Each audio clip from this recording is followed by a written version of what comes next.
Hi, everyone. My name is Mary Catherine Ricker, and I'm Executive Director of the Albert Shanker Institute. And I'm really pleased to welcome you to today's Shanker Conversation, Countering Misinformation in the Classroom, a media literacy discussion with Randy Weingarten and Stephen Brill of Newsguard. The Shanker Institute is dedicated to strengthening public education, strengthening worker voice and the labor movement, and strengthening our democracy. We are especially committed to working where those areas connect with each other. Misinformation and disinformation have made teaching and learning harder, have impacted journalists trying to do their jobs, and have threatened our democracy. The Shanker Institute is privileged, after a few of these technical glitches, to have Randy Weingarten and Stephen Brill with us to discuss their work to address disinformation and misinformation. It's my pleasure now to introduce a dedicated and solution-driven social studies teacher, legal mind, labor leader, and president of both the Shanker Institute Board of Directors and the American Federation of Teachers, Randy Weingarten, who will kick things off. Thank you so much for being with us and persisting, Randy. Thank you, Mary Catherine. And, I'm not nearly as good as Steve Brill and Newsguard in dealing with technology, but I am persistent and I am here now. Look, this is a really important, what Newsguard is doing is really, really important in terms of education, and I would actually argue in terms of our democracy and certainly in terms of media. And what we've tried to do is figure out how to make sure, and this is frankly Steve's vision, I just thought it was magnificent, how to make sure that teachers at the ready have access to a tool which will tell them whether a media company or source has a tradition of and a track record of being truthful and honest against a whole bunch of different criteria or not. And it's not something that we could do on our own. It's something that takes the journalistic ability that Steve and his team have, Sarah and others have, and also the technical prowess to put it together in an easy to use app.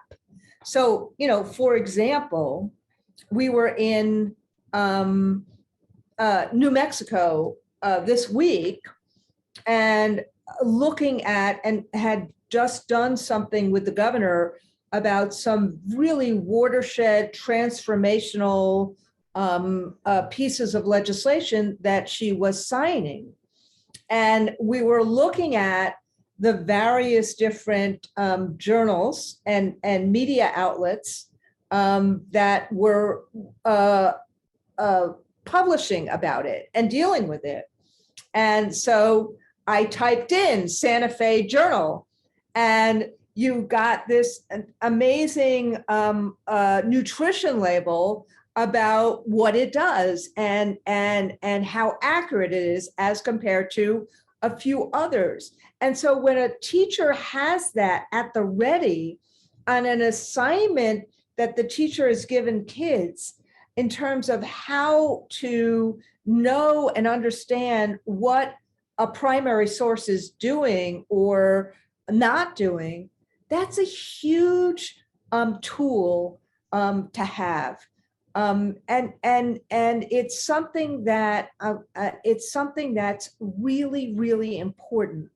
Last thing I'll say is this: teachers are trying to help kids learn how to think, not what to think. And this is it's always been difficult because schools have always been a battleground, because schools are so important in communities, in how kids learn, and all of the social, psycho, economic ecosystem that we call community. But these days, when you have forces that are actually trying to tear the fabric of the country apart because they don't like where the country is going, the factionalism that Hamilton and Madison were so afraid of when they helped create the Constitution, that factionalism is tearing people apart. And one of the ways that factionalism breeds is through conspiracy theories and also through the anger of social media. And if you don't have a tool at the ready that could actually say, this is factual, this is not, and give you what is, and give you the kind of work that Newsguard does, then what happens is, if you don't have the trust, anything that a teacher does is then going to be looked through the lens of this factionalism, the lens of misinformation, the lens of disinformation, the lens of opinion. And it just makes our job much, much, much harder. And so I'm really grateful that Steve is with us today and can actually kind of go through what this tool is and why they did this work. But I'm just really grateful that we could actually use it, apply it, buy it for every educator we represent. And I hope that it's going to be helpful in the fight for free and fair public education and for a real conversation about ideas, as opposed to a fetid environment of misinformation and disinformation.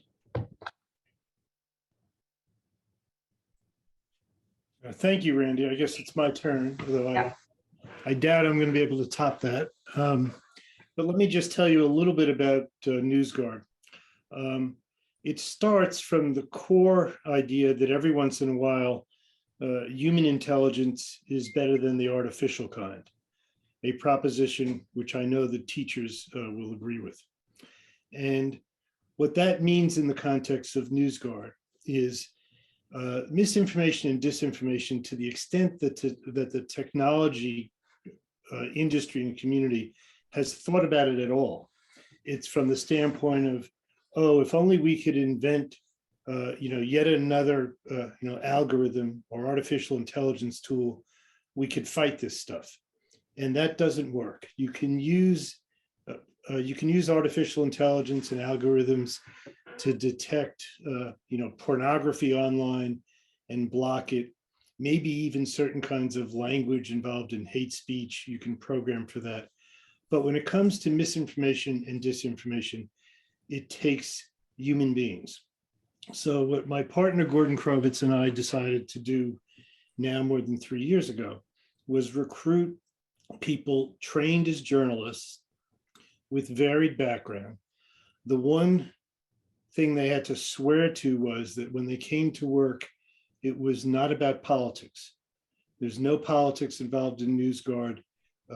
You will see that there are news sites that get a green rating from us whose politics you don't like.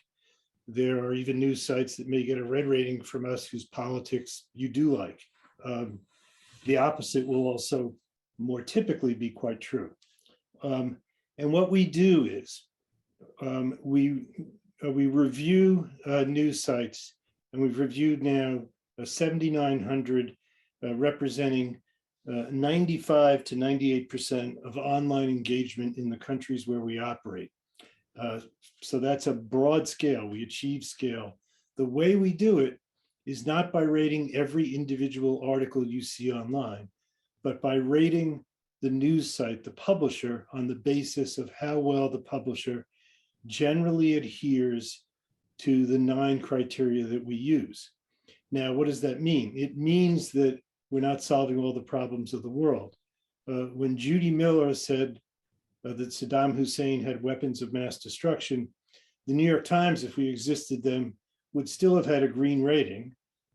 We would have put that mistake, we would have we would have written about that mistake in the nutrition label that we write for each of our sites, which is a 2,000 to 4,000 word description of how the site adheres to the 9 criteria.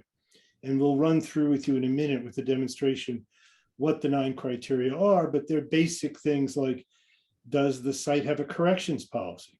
One of the hallmarks of journalism with standards is if you make a mistake, you admit the mistake, you say how you made the mistake, and you correct the mistake.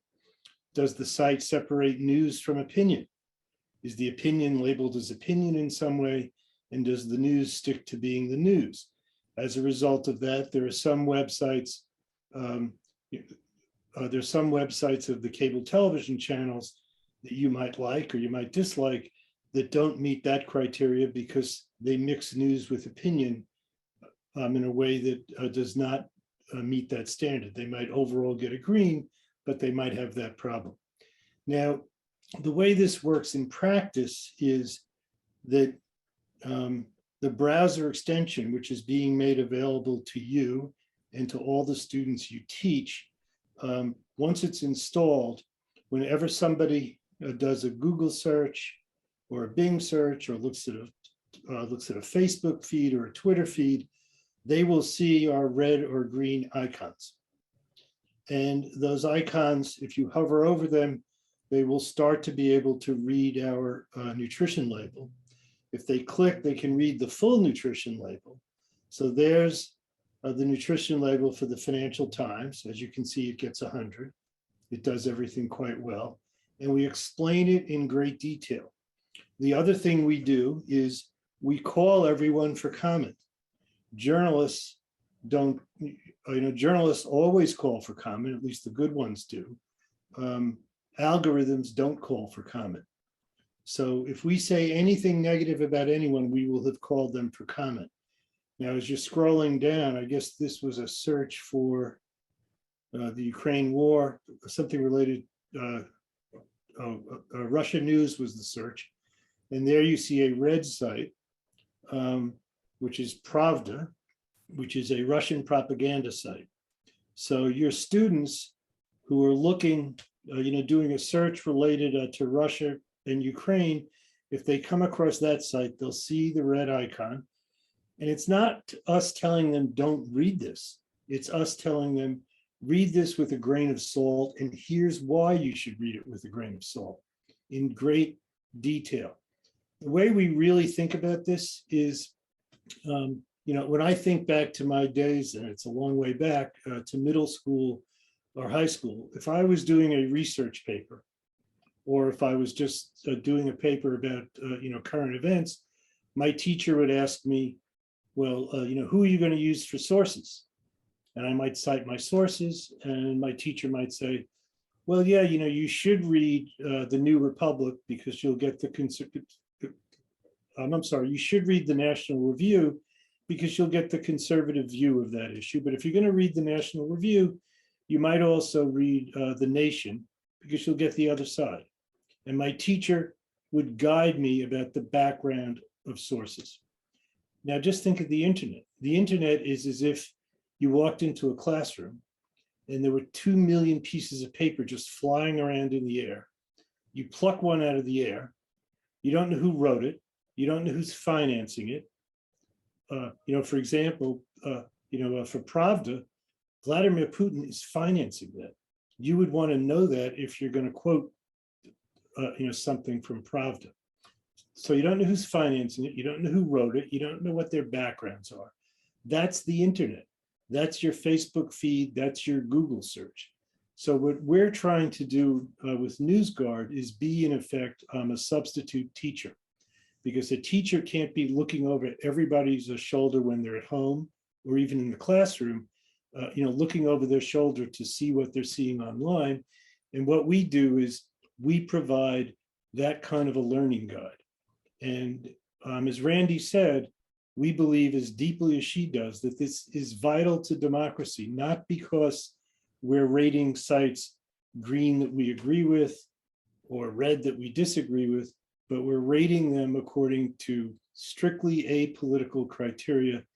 Do they present themselves in a way that meets with the standards of journalism.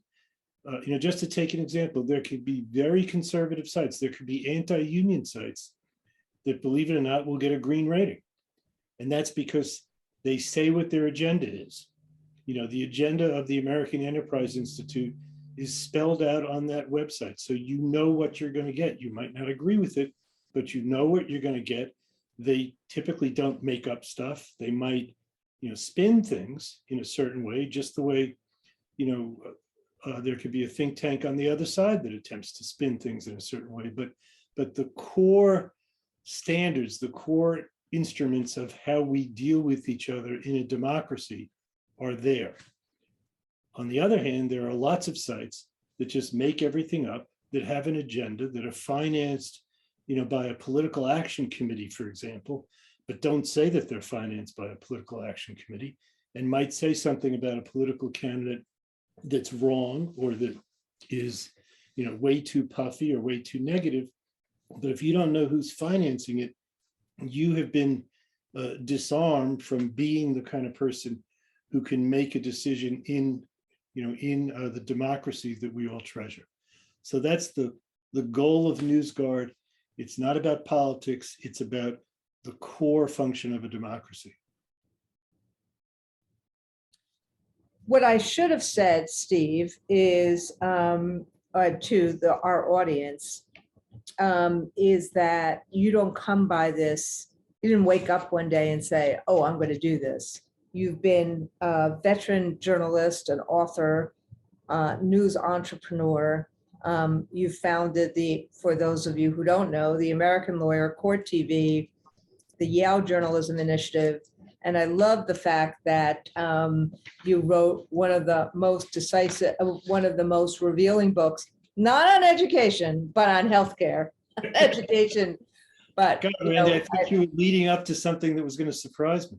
Yeah, but what I think is also important is that, whereas, and I say this to everyone who's listening, that, in even many of the heated discussions that you and I had over the course of time, there was always a deep respect and the understanding of the difference between facts and opinions, but also critical thinking and for education for what we do, to try to help create a society that is better than what we've had in the past.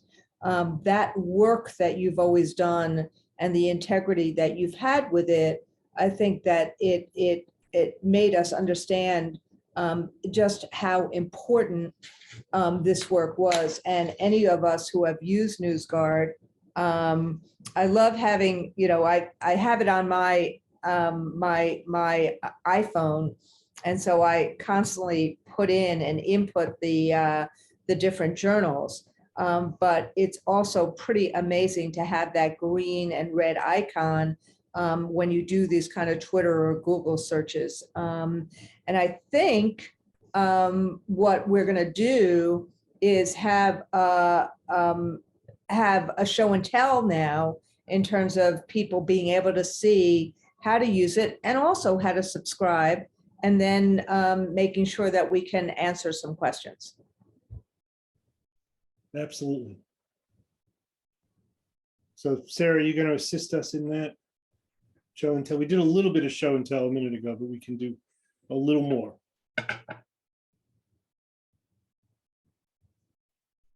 Sarah, do you want to narrate this? This is my colleague Sarah Brandt. Yeah, sure thing. She comes from an AFT family. Again, but when you install this tool, you'll see it on your Bing search results, but also your Google search results, even Facebook, Twitter, wherever you're coming across news. Anytime you come across a link to content that's been rated by Newsguard, you can access that nutrition label there. And I've popped it in the chat, but for AFT members who want to get access to this tool, you just go to newsguardtech.com/AFT, and there's a way for you to sign up for free access. And you'll be able to get an access code where you can share that with your students and colleagues and family members. Yeah, let me give you a real world example that I'm just remembering. Early on, when we started Newsguard, we came across a site called whatisfracking.com. And what we realized was, I think we got tipped off to this by a school teacher, actually, that if you were assigned a paper, let's say in high school, write a paper about fracking. Is fracking good or is fracking bad? How does fracking work? A basic, paper about fracking. One of the things you might do is go to Google and search, what is fracking? And the first thing that would pop up was a website called whatisfracking.com, right? That makes sense. Just you search what is fracking. Here's a website that is there to answer your question. And you start reading it, and it's a really sort of no nonsense, science jargon filled introduction to what is fracking. And then there's a section called fracking pros and cons. It starts to get a little bit suspicious because there are so many more pros than cons. In fact, the only con on this website was there wasn't enough fracking going on. And then you look down to see who owned it, and it said the American Fracking Information Center or something like that. Well, it turns out we did a little bit of work, and guess who owned the American Fracking Information Center? The American Petroleum Institute. Didn't disclose it on the site. So this was the energy lobby's website explaining the pros and cons of fracking. So a student who would go to that site and didn't have any idea that that was who was writing this stuff would be really, disabled in an intellectual way. And it's not that people who favor fracking are bad people. It's not that they're evil. It's just that if you believe that the way decisions about fracking or anything else ought to get made in this society, they ought to be made by people who have some basic agreement on the facts and have some basic standards when it comes to how to have the debate. And that's a perfect classroom example, because there are thousands of examples like that. And that's why we really started this. So, Sarah, I know this is a crazy thing to do, but would you actually go through for someone how to just sign using the site, what people are going to see when they see it? So just as if you were signing up right now. Yeah, so I've popped this page into the chat, and really go to this page. And hold on. And you will input your name, email, your school name. If you know your AFT local, you can add that. Just attest that you are indeed an AFT member. And then you'll fill out the form and then check your email. You'll get an automatically generated email from Newsguard that will contain instructions, your access code, also links to some various educational resources we have that can aid an educator in introducing this in their classroom. So that includes a guide for educators, a guide for students, a student exercise worksheet that walks you through how to encourage your students to evaluate a website on their own, among a few other resources. And when you get that email, you can share that code with all of your students, with all of your colleagues and all of your students' family members, and they can use that same code to install and activate the extension. Yeah. And it's important to activate the extension, because then that is when you're going to see it on all of these different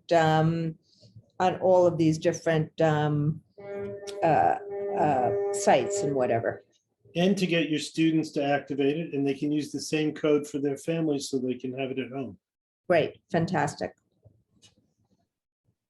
So, Mary Catherine, do you want us to answer questions? Absolutely. I really appreciate just the start and the origin of this. And Steve, you offered it in a great example of what is probably a classic search technique for our students that all of us who have been classroom teachers have experienced, right? How far away is the moon? What is fracking? Students will go to whatever search engine they're using and they're going to plug in something like that. And so it is a great example of how a teacher can use Newsguard. I would ask you both if are there other examples of how you have either heard of teachers already using Newsguard or other examples that you have that of teachers who have downloaded Newsguard already or their students where it's made a difference for them and they've had the chance to use it already.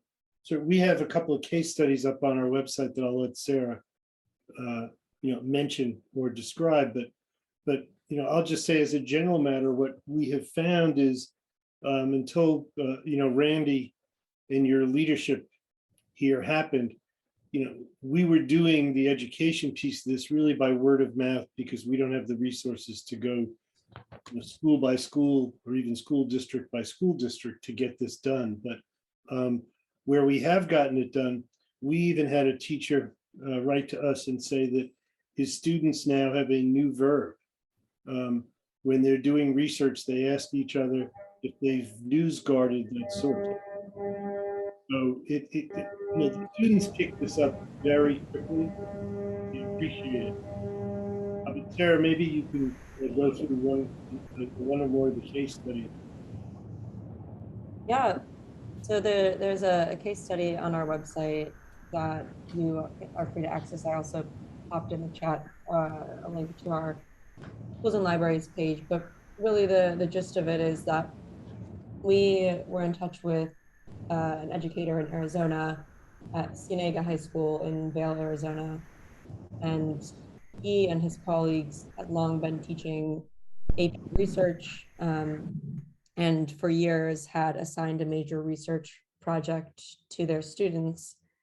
And they noted that every year, without fail, a few students would inevitably turn in a paper with questionable sources, either a few questionable sources or relying entirely on questionable sources, really being led down kind of a rabbit hole of misinformation while doing research.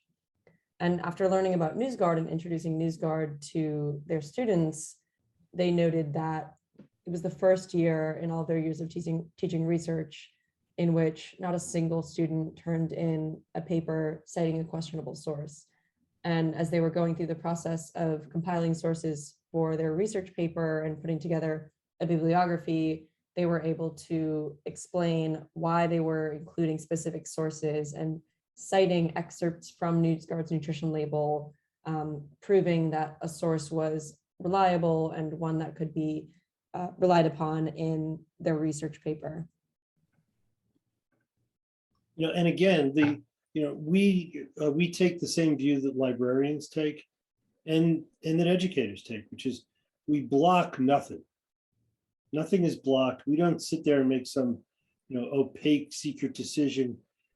We shouldn't show that to people. What we do is we provide information about it.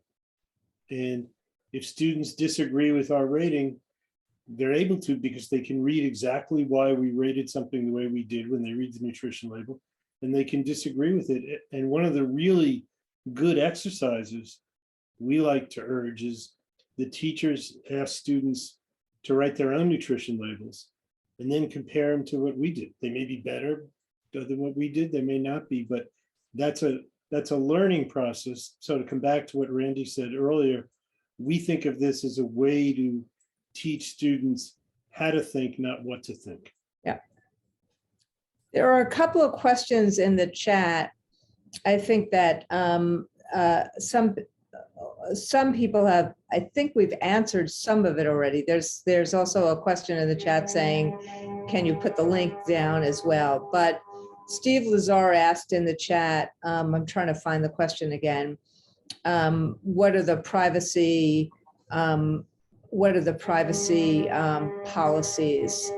And what are your data privacy and security policies? So in terms of just the what you see in terms of registering, nobody's going to sell. It's kind of like with SML. Nobody's going to sell data. Nobody's going to use it for a purpose other than this purpose, which is so that somebody registers. We know your local number. You don't need to give us your membership number. There's a presumption that you were a member and therefore have this. And so there's an agreement that this data is not used in any way other than for these purposes. And so I just wanted to make sure that that was clear. I don't know if Steve, you have a further Sure. question about that. Well, I'll just answer. We don't have any reason to want to have the data. We don't sell advertising, so we don't sell, anybody's personal information for people who want to install cookies or anything like that. And the reason we're so, as Randy said, so relatively vague about what you have to put in, which is your, the most precise thing is just your AFT local, if you know it, if you remember it. I dare say everybody knows. I wouldn't dare say in this group that someone doesn't know their local, but we presume everybody's telling the truth.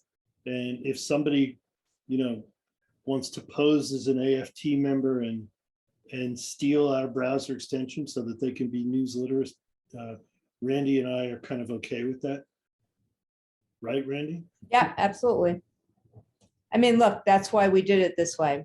Yeah. And, someone else in the chat said, what's the difference between Newsguard and what we all do politically? Newsguard is a tool that assesses factuality and good journalistic standards based upon the 9 criteria that it has. And as Steve said, there's lots of journals who have actually criticized me quite a bit that get a green icon on Newsguard. And I'm glad that that there's a tool that actually does this. That question is precisely one of the reasons why we are trying to separate out political ideology from what is and isn't factual. And it's important to understand that. There's another question in here about, and maybe Steve, I'm going to send this one to you. How does Newsguard promote critical thinking? And I'm not quite sure I have the entire question. It was one of the first questions that were here. How does Newsguard help promote? Do you have any research to support that this tool increases critical thinking and context instead of reinforcing binary true false thinking? So I'll ask you to start with that question, Steve, before I do. We actually did a Gallup study that found, first that people who have the Newsguard icons in front of them, the greens and the reds, are much more likely to share something rated green and much less likely to share something rated red. The way we promote critical thinking is that we do our thinking totally out loud and totally transparently. That's what our nutrition label is. So anyone reading that label sees how we made that judgment. If the website disagrees with us, they'll see their comment there, and they can decide for themselves whether we made the right judgment or not. They can keep track of when we change ratings, because we're constantly changing. People change what they do. They come to us and say, listen, we now have a corrections policy. We didn't have one, or We've really, cleaned up our headlines. We don't do deceptive headlines. We now disclose our ownership. So we bring all our users along with us in the process. And I think that's the best way to promote critical thinking.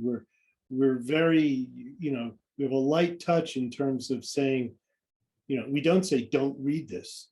We say, here's what you should know before you read it. Here's what we think you should know before you read this. And here's why we think we know it. Thank you, Steve. There's a question here, which I'm going to just ask you to answer, which is, how does Newsguard sustain itself? Are you funded by grants, licensing, or subscription? A little bit subscriptions. The browser extension you have is otherwise sold on a subscription basis for $2.95 a month, per user. Microsoft has licensed it for all users of their Edge browser. So that's another more typical way is there are businesses, there are licensees. There's a relatively new search engine called Neva that has licensed us. Microsoft has licensed us now, and they're starting to use it soon for their Bing search engine. And another key source of sustainability is the advertising world. It turns out that most advertising is now done online through something called programmatic advertising. And programmatic advertising means that the advertising is done by algorithm. The advertiser says, I want to reach people, I want to reach women who are 30 to 45 years old who visited a real estate website in the last month. And the algorithm just sends you to those people, targets those people, no matter what website they happen to be reading. So the result of that is that you can find, at least until we came along, you could find, Pfizer advertising on sites that say the vaccine will kill you. Or you could find, you will find Pepsi advertising on Russian propaganda sites, something they probably don't want to do. Or Warren Buffett through Geico is the biggest advertiser on RT, which is Vladimir Putin's propaganda site. It's not probable that Warren Buffett wakes up in the morning and says, I wonder how I can send money to Vladimir Putin.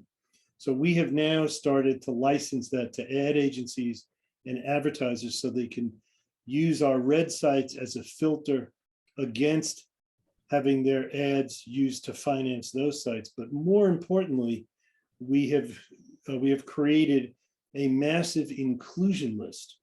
And that is a list of sites where we, human beings, have read and rated and constantly update our ratings of sites that are doing legitimate journalism.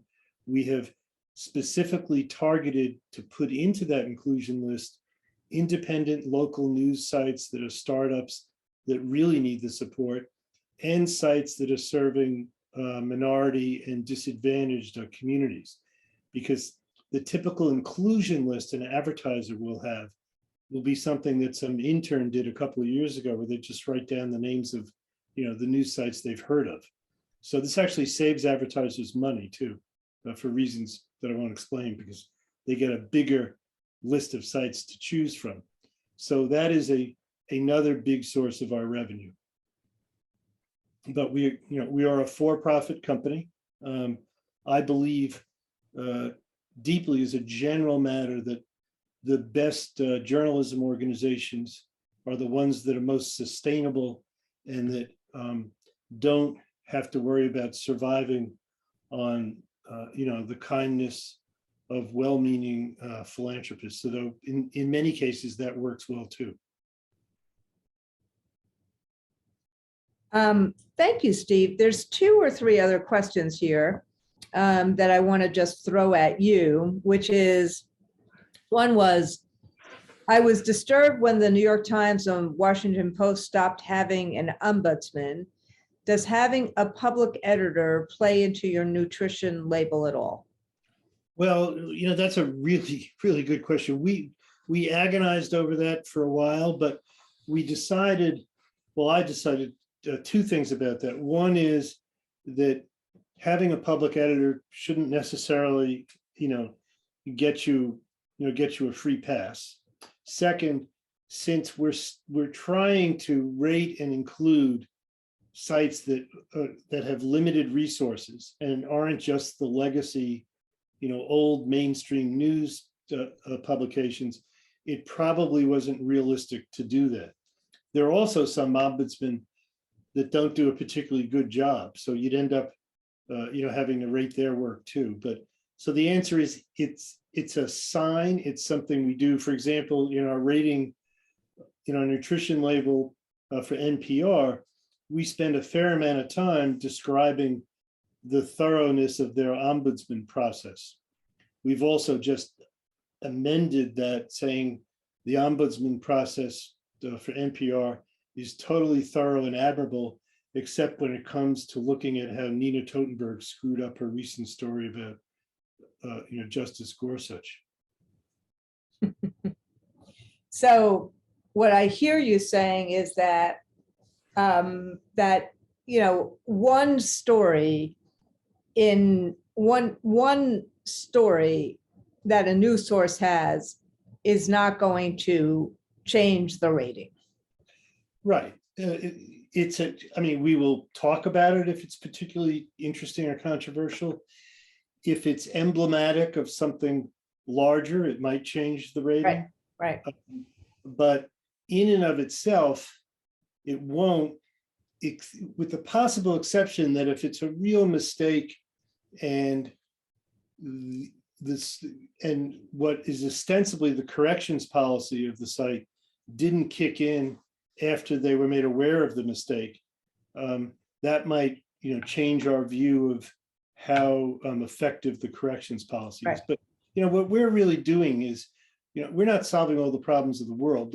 The core problem we're solving is the difference between cancer.news and cancer.org. Cancer.news was designed to look exactly like cancer.org, which is the website of the American Cancer Society. Cancer.org, which has ads, by the way, from a whole bunch of healthcare advertisers because of programmatic advertising, will tell you that if you have cancer, God forbid, you can cancel your appointment with your oncologist because we have these apricot pits that we can sell you that will cure your cancer. I'm not making that up. And by the way, it has 5-10 times the traffic as the Mayo Clinic or the American Cancer Society. That's what we're about. If you think about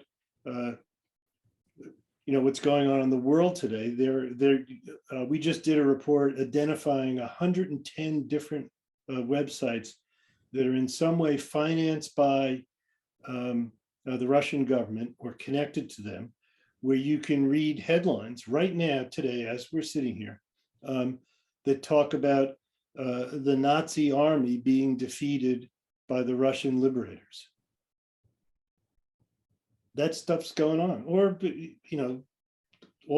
there are hundreds and hundreds of sites. We did another report on this that are still doing, stop the steal election fraud stories all the time. It's still going on. There are even more still doing anti-vax, stories. They'll run a story that says, "Isn't it interesting that Colin Powell was vaccinated and he died?" Well, yeah, he also had multiple myeloma and he was 82 years old. Doesn't mention that. It's interesting, we can, I have one more. I know we're running to the 5 p.m. hour, but it's interesting, Steve, you may want to comment on this before I ask Rocco's question, that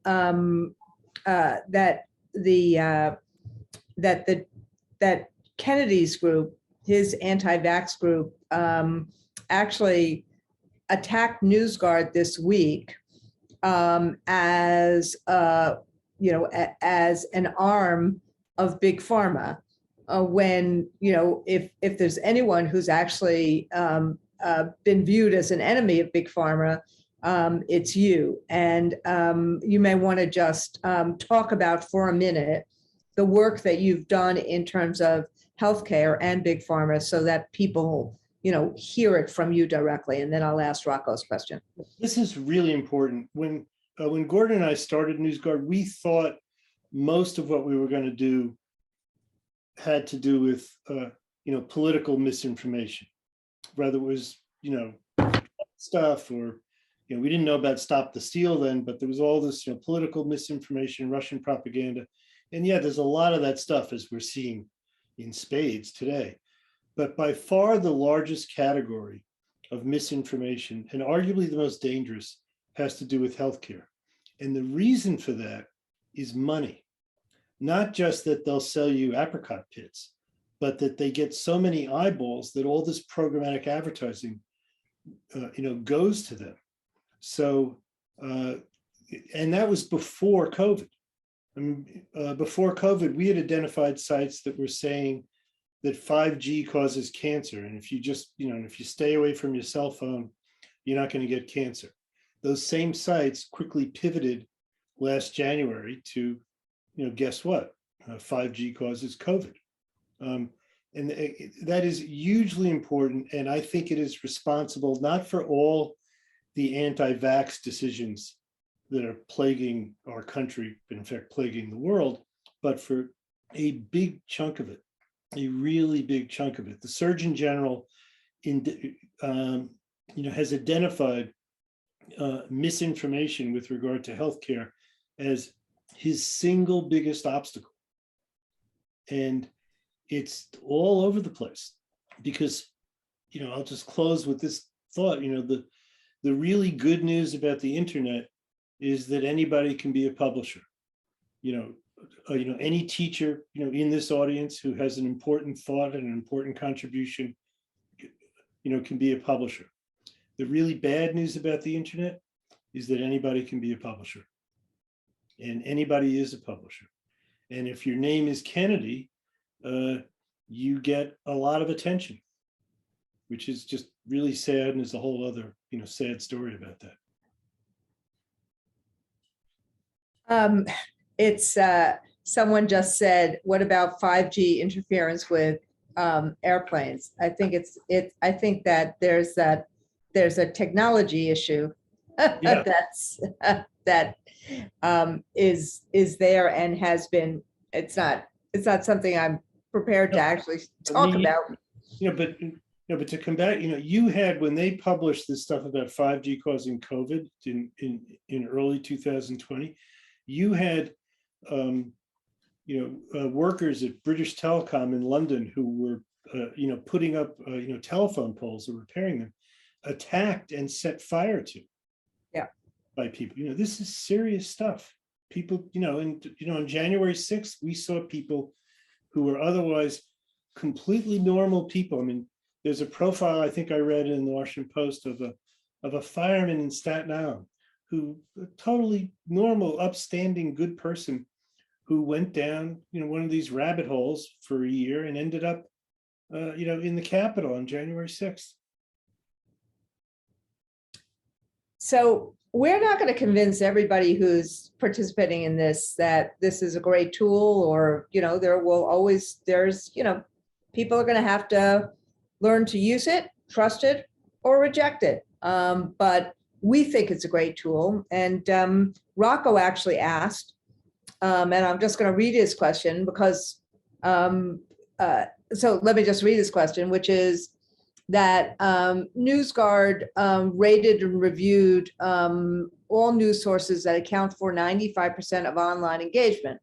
What's the process if a user searches and reaches the 5% that was not covered, or new news source or resource emerges? And his assumption, Rocco's assumption, is like mine, which is that there's no rating until Newsguard reviews it.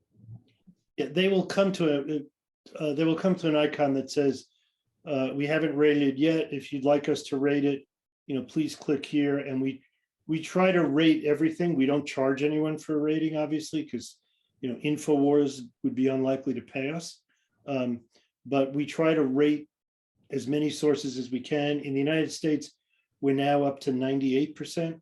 And as I mentioned, we especially try to rate local news, startups, and any website that is serving disadvantaged communities, because we want to get them, if they get a green, onto our inclusion list, because they'll get programmatic advertising, which will help sustain them.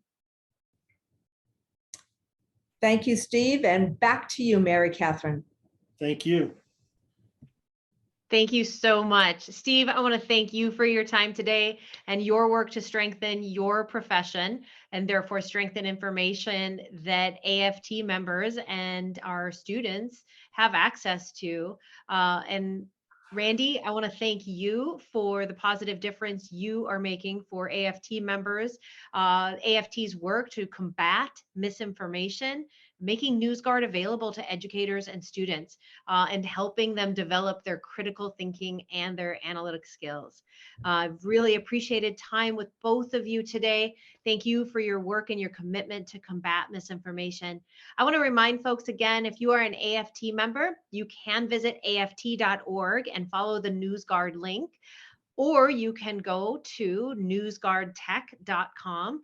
And if you're not an AFT member and interested in more information about Newsguard, please also visit newsguardtech.com. I want to thank everybody very much. I hope to see you all soon at another future Schenker conversation. Have a good night, everyone, and take care. Thank you. Thank you, Steve. Thank you, Mary Catherine. Thank you, everybody, for joining us. Thank you. Bye-bye.